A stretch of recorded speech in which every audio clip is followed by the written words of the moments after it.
ஆணையிட்டதில் நஷ்டம் வந்தாலும் சரி, அதில் அவன் தவறாது இருக்கிறான். நான் அப்படி தான் நான் சொல்கிறேன், நான் அப்படி தான் இருக்கிறேன். எனக்கு ஆணையிட்டதில் நஷ்டம் வந்தாலும் நான் அதிலிருந்து தவறதில்லை. நீங்களும் சொல்லணும், ஆணையிட்டதில் நஷ்டம் வந்தாலும் என் ஆண்டவரை விட்டு நான் விலக மாட்டேன். சொல்லுங்கள், நான் விலக மாட்டேன். ஒருவேளை இந்த நஷ்டம் என் ஆண்டவரால் வந்ததுன்னு சொன்னாலும், ஒருவேளை அது உண்மையாக இருந்தாலும் பரவாயில்ல, நான் என் ஆண்டவர் மாற்ற என்ன பண்ண மாட்டேன், விட மாட்டேன். ஏன்னா அவர் தான் என்னை தேடி ஓடி வந்து என்னை கட்டி அணைத்து என்னை ஒரு முழு மனிதனாக மாற்றிருக்கிறார். கரங்களை தட்டி உற்சாகமா லெட்ஸ் ப்ளே. எஸ், விடுதலை நாயகன் வெற்றியை தருகிறார்.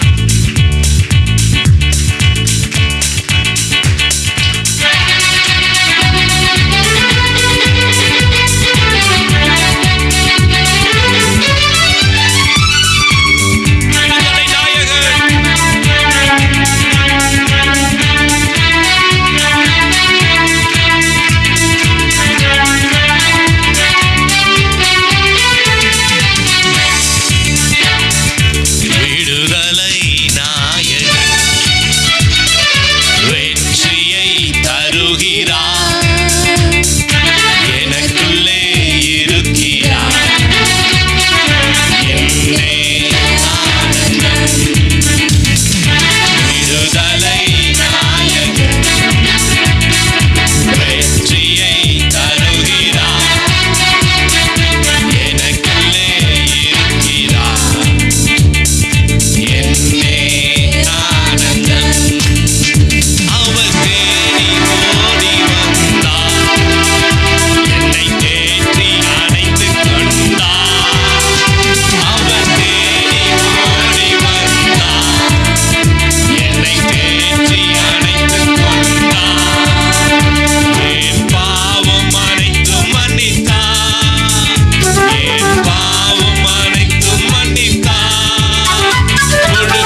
இருக்கிறார்.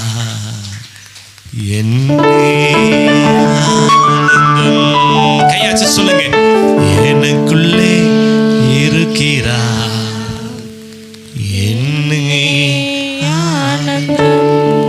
வருஷங்கள் கடந்து போயிடுச்சு, குழந்தை பாக்கியம் இல்லை. வருஷங்கள் உருண்டி போயிடுச்சு, புத்திர பாக்கியம் இல்லை, சந்ததி இல்லை. ராமன் சொல்லுங்க. ஆனா ஆபிரகாம் சொல்றாரு, இந்த 20 வருஷம் நான் நஷ்டப்பட்டிருக்கலாம், கஷ்டப்பட்டிருக்கலாம், அசிங்கப்பட்டிருக்கலாம். ஆனா என் ஆண்டவர் நான் விடலை, என் தேவனை விடலை. நான் மறுபடியும் சொல்லுவேன், நஷ்டப்பட்டு கஷ்டப்பட்டு தோல்வியில இருந்து இந்த நாட்கள் நீங்க கடந்து வந்திருக்கலாம். ஆபிரகாமை நினைத்து பாருங்கள், விசுவாசத்தின் தகப்பன். ராமன் சொல்லுங்க. வருஷங்கள் கடந்தது, என் ஆண்டவர் சொன்ன வார்த்தை மாத்திரம் அது மாறாது. கையை தட்டி வச்சாங்கம்மா. வருஷங்கள் மாறலாம், காலங்கள் மாறலாம், என் கர்த்தர் கொடுத்த வாக்குத்தத்தம் அது மாறாது. அவர் சொன்னதை செய்கிறவர், விசுவாசத்தோடு கூட அவர் சொன்னதை செய்கிறவர். ஒரு ஆமென் சொல்லுங்களேன். நிச்சயமாகவே அதை நிறைவேற்றுவார். எந்த சூழ்நிலையுமா ஒரு மனிதன் சொன்ன பாருங்க, இதை நான் விட மாட்டேன், இது வந்த பிறகு என் வாழ்க்கை முன்னேற்றம். நீங்க சொல்லணும், கையை மேல தூக்கி சொல்லுங்க, என் ஆண்டவர் வந்த பிறகுதாங்க எனக்கு வாழ்க்கையே கிடைச்சிச்சு. என் ஆண்டவரை நான் எப்படி விட்டுற முடியும்? சொல்லுங்க, என் ஆண்டவரை நான் விட மாட்டேன். கை தாளங்களோடு கை தட்டி உற்சாகமா, என் ஆண்டவரை நான் விட மாட்டேன், என் ஆண்டவரை விட மாட்டேன். நஷ்டப்பட்டாலும் கஷ்டப்பட்டாலும், இதோ வாழ்க்கை போகிற சூழ்நிலை யோபுவை போல வந்தாலும், ஆபிரகாமை போல சோதனை நாட்களை கடந்து வந்தாலும், என் ஆண்டவரை விட மாட்டேன். தானியேலை போல, சாத்ராக் மேஷாக் ஆபேத்நேகோ போல அந்த கஷ்டத்தின் நாட்களை நான் கடந்து வந்த போதிலுமாய் தாவீது சொல்கிறார், அப்பா நான் பட்ட கஷ்ட நாட்களுக்கு இரட்டிப்பான நன்மையான நாட்களை எனக்கு நீங்க கொடுத்துருங்க ஆண்டவரே. கையை தட்டி உற்சாகமா. அவ்வளவுதான். அவ்வளவு அழகாய் பிரேயர் பண்ணார் பாருங்க. நான் ஒருவேளை இந்த 10 வருஷம் கஷ்டப்பட்டேன், இந்த 2 மாசம் கஷ்டப்பட்டேன், 1 வருஷம் கஷ்டப்பட்டேன், அதுக்கு பதிலா 2 வருஷத்துக்கு பதிலா 4 வருஷம் எனக்கு சந்தோஷமான நாட்களை கொடுங்கன்னு சொல்லும் போது கர்த்தர் அந்த விண்ணப்பத்தை அங்கீகரிப்பார், உன் தலையை உயர்த்துவார். அப்படிப்பட்டதான நாமத்தை உடையவரை ஒரு பொழுது விடாதீங்க, உறுதியாய் பிடிச்சு கொள்ளுங்க. இதுவரை நடத்தினார், இனியும் நிச்சயமாய் நாம நடத்துவார். கர்த்தர் அதிகமாய் ஆசீர்வதிப்பார். God bless you.